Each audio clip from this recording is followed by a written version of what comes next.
a todos, soy Carlos Urrunaga, estamos en 360 segundos de Centrum Católica con Guillermo Estambul. Guillermo, a ver, tú que eres el hombre de las ventas aquí en Centrum. Tenemos un ejército de vendedores, ¿ah? Y los ejércitos en el mundo militar son muy disciplinados, ¿no? Es decir, siguen órdenes, instrucciones, tú sabes qué hacen, sin dudas ni murmuraciones. Pero en el mundo de las ventas no es así, tienes un ejército y no están en la empresa, pues. Así Y es. la palabra no le gusta a la gente, pero hay que emplearla. ¿Cómo controlas a ese ejército? Es decir, ¿cómo sabes que están buscando más ventas? Es muy disperso porque no siempre también es un ejército. Hay empresas muy grandes que pueden tener 3 vendedores, hay empresas muy grandes que pueden tener 2 vendedores, que son unas B2B, ¿no? Pero lo que sí es cierto es que el vendedor, esto claro, dependiendo también de la dinámica del negocio, suele tener cierto grado de libertad, entre comillas. Y eso está bien, ¿no? O sea, hay un dicho que se sabe, ¿no? El vendedor que esté en la oficina significa pues que algo anda mal, ¿no? O sea, el vendedor pues tiene que estar en el mercado. Eso le da cierta libertad, es cierto, pero por otro lado, también usando un término informal, podríamos decir que está suelto en plaza, ¿no? Y esto también no solo se da en las empresas que están acá, pueden haber empresas internacionales que tienen pues a un ejecutivo comercial en el Perú. Imagínate, solamente en el Perú una sola persona, o una sola persona en provincias. Entonces, claro, la gran pregunta que uno se puede hacer es cómo llegar a controlar, entre comillas, ¿no? Esta relación con la empresa, ¿no? Antes de ir ahí, acabas de decir, ¿no? Es un vendedor en la empresa, Sí. pero él te dice, bueno, pues algo que no dicen los libros todavía, yo estoy whatsappeando a mis clientes. Sí, claro. Entonces eso es válido. Es válido, pero lo que tú tienes que hacer profesionalmente, en ventas profesionales, en dirección de ventas profesionales, es entender que los procesos de venta son eso, procesos, ¿no? Hay una serie de actividades que tienen que ir, que van de la mano, ¿no? Desde la prospección, el acercamiento, el cierre, la postventa, la identificación de oportunidades, eso tiene un proceso estratégico, ¿no? Y el vendedor tiene que hacerlo, y alguien tiene que hacerlo, y tiene que controlar que realmente se haga, ¿no? O sea, no es que uno se levanta todos los días y diga, bueno, ¿qué voy a hacer el día de hoy? ¿No? O sea, hay que tener estructurado estratégicamente el negocio. Y ahí, entonces, ¿cómo hacemos en realidad para eso? Ahora hay herramientas, claro, hay herramientas para eso, ¿no? ¿cómo hacerlo? Tú mencionabas hace un segundo, ¿no? Puede haber un ejército como 3 personas. Sí. ¿Cómo lo haces cuando son 3? Sí. ¿Y cómo lo haces cuando son 1000? 3 que te venden productos de 1 millón, 1000 que te venden productos de 50 De repente soles. cuando son un ejército parece contradictorio, pero es incluso un poco más sencillo porque la propuesta de valor suele ser estandarizada. Cuando tú tienes un ejército de vendedores, eso significa que estás en consumo masivo, que tienes una propuesta de valor estandarizada y por lo tanto tú das servicios estandarizados, valga la redundancia. Entonces son productos pues que tú simplemente haces indicadores de ruteos, ¿no? Son vendedores que además tienen que normalmente rutear y visitar a muchos clientes. Eso es relativamente fácil de controlar, ¿no?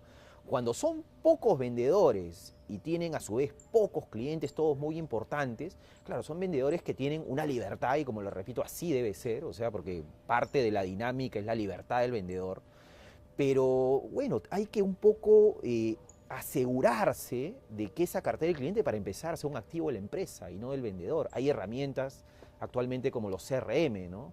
Customer Relationship Management, que significa un poco la administración de las relaciones con el cliente, que son softwares, ¿no? Que son facilitadores muy potentes para este tipo de cosas, ¿no? Que hace que en realidad la información que tenga el vendedor sea constantemente trabajada y se aprovechen por esas oportunidades de una manera ordenada, ¿no? Ahora, tú has mencionado un tema fundamental que es, y además uno lo ve constantemente Sí. en empresas, ¿no? Es, se va el vendedor y perdiste Claro. una parte importante de tu venta. O sea, una de las cosas que yo siempre pregunto cuando hago a veces alguna consultoría es ¿cuál es el poder de negociación de tu vendedor?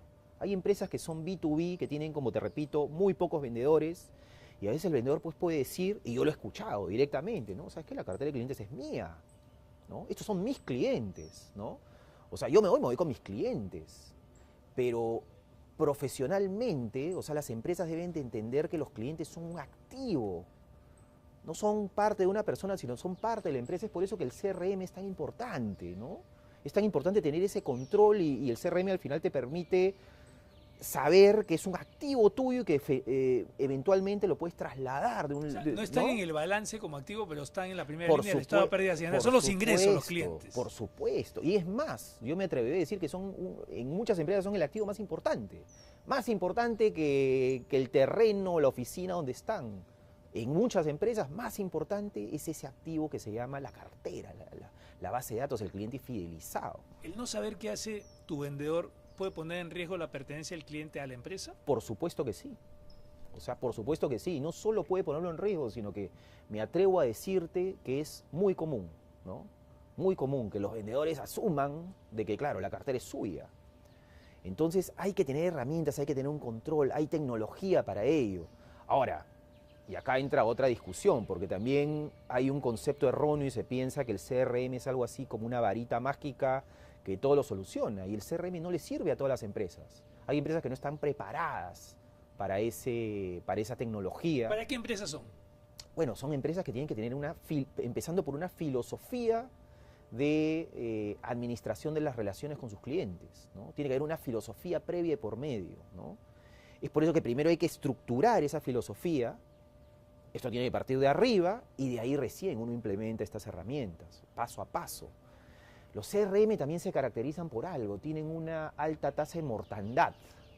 ¿Qué quiero decir con eso? Que hay muchas empresas que la implementan sin haber hecho este paso previo y terminan simplemente saliendo de la herramienta porque, bueno, no lo utilizaron, porque no es tan, como todo, no es tan fácil, pero hay que generar una dinámica, ¿no?